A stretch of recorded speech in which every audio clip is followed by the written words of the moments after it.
Saudações, pessoal, bem-vindos ao canal. Interrompemos a nossa programação normal para trazer informações do dia do Grêmio, informações atualizadas do Grêmio e do Campeonato Brasileiro, que está paralisado por pelo menos 2 rodadas. Sobre o Grêmio, tá? Eu conversei hoje com o Eduardo Magriço, vice-presidente do Grêmio, e ele trouxe informações importantes e, como eu disse, atualizadas sobre a situação do Grêmio. Primeiro, vocês viram informação agora do fim da tarde, já começo da noite, o Grêmio definiu onde vai treinar e onde vai jogar as partidas da Copa Libertadores. O Grêmio vai treinar no CT Joaquim Grava, que é o CT do Corinthians. O Grêmio está indo para São Paulo, começa os treinos na sexta-feira agora no CT do Corinthians, buscando esses jogos aí que estão atrasados da Copa Libertadores. O Grêmio vai jogar no Couto Pereira, em Curitiba. Então o Grêmio vai fazer essa logística. Os jogadores, eles se apresentam, isso é importante, eles não vêm para o Rio Grande do Sul, até porque nem tem como chegar aqui, o aeroporto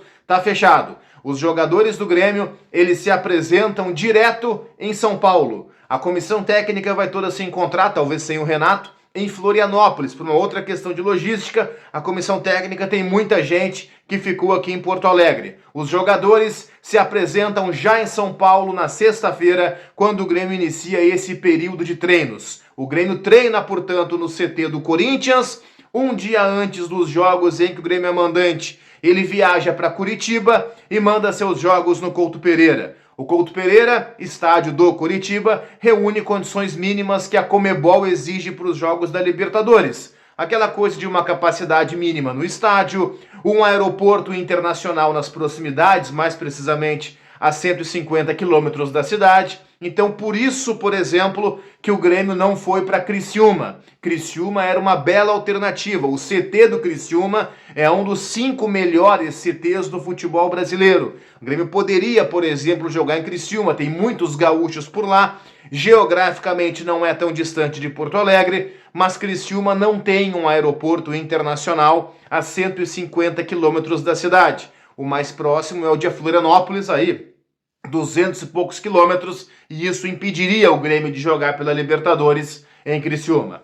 Saindo dessas informações e ficando com as notícias que estão aqui na Arena, ou na verdade, em todas as sedes do Grêmio. Eu falei para vocês no começo do vídeo que eu conversei hoje com o Eduardo Magriço, vice-presidente do Grêmio. Algumas informações muito importantes que ele passou. Enquanto a gente tem essa conversa, pessoal, deixa eu pedir para que vocês deixem o like no vídeo, se inscrevam no canal, não deixem para depois, mandem o like pra gente, comentem aqui embaixo e não se esqueçam da inscrição no canal. Isso é importante para o nosso canal seguir crescendo e alcançar aí nos próximos dias 39, 40 mil inscritos, tá? Venham com a gente. Informações passadas pelo vice-presidente do Grêmio. Primeira delas, e talvez mais grave do ponto de vista da instituição. Todas as sedes do Grêmio ainda estão alagadas. Todas. A Arena do Grêmio, alagada. CT Luiz Carvalho, que para quem não conhece é do outro lado da arena, é só atravessar ali a BR, alagado. CT da base, em Eldorado do Sul, CT Hélio Dourado, ainda alagado. Os campos do Cristal da escolinha do Grêmio, também alagados. O Grêmio não tem dimensão ainda do seu prejuízo, porque ele precisa esperar a água baixar para ter uma real noção de quanto o Grêmio perdeu. Agora, com certeza, a gente está falando aqui de um valor na casa dos milhões e milhões e milhões de reais.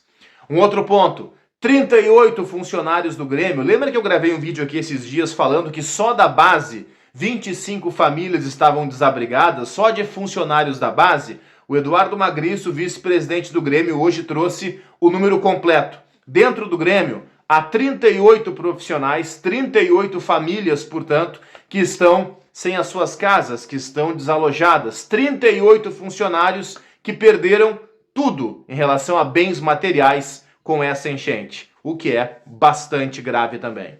Mais uma questão, gente. A Arena do Grêmio, vocês sabem, ela foi saqueada no começo dessa enchente. Bandidos, e esse é o termo, bandidos entraram na arena e roubaram a hamburgueria, roubaram restaurante e roubaram a Grêmio Mania. Sobre a Grêmio Mania, a loja oficial do Grêmio na esplanada da arena, não sobrou nada.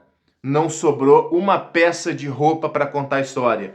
Uma camiseta, uma jaqueta, um moletom, um tênis, a linha infantil, a linha dos bebês, aquela roupinha do Grêmio de bebê recém-nascido, as cuias de chimarrão, não sobrou nada. O Grêmio teve um prejuízo muito significativo com os saques dentro da arena. Sobre voltar a jogar dentro da arena, gente, tem que esperar a água baixar para ter uma ideia da situação no gramado. A gente pode mais ou menos ver pelo Beira-Rio. No Beira-Rio a água já baixou, os caras viram o estado do gramado e estão concluindo o seguinte, olha, pelo menos 30 dias. Na arena a coisa deve ser por aí, desde que a água baixe, o que ainda não aconteceu na comparação com o nível do gramado.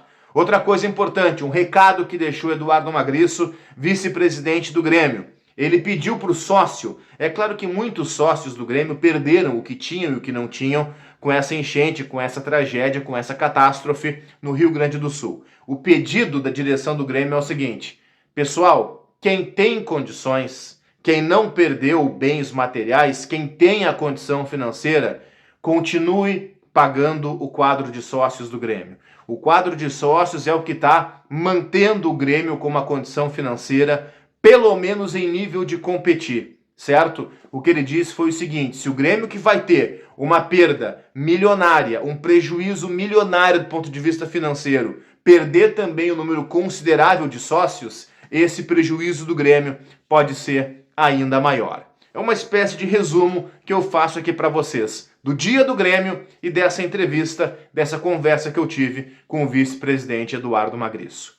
Deixem o like, se ficaram com alguma dúvida, podem perguntar aqui embaixo, depois eu entro aqui nos comentários e respondo vocês. Então comentem aqui embaixo, deixem o like no vídeo e não se esqueçam, inscrevam-se no canal também e compartilhem, claro, né? Peguem esse vídeo, compartilhem nos grupos de WhatsApp de vocês.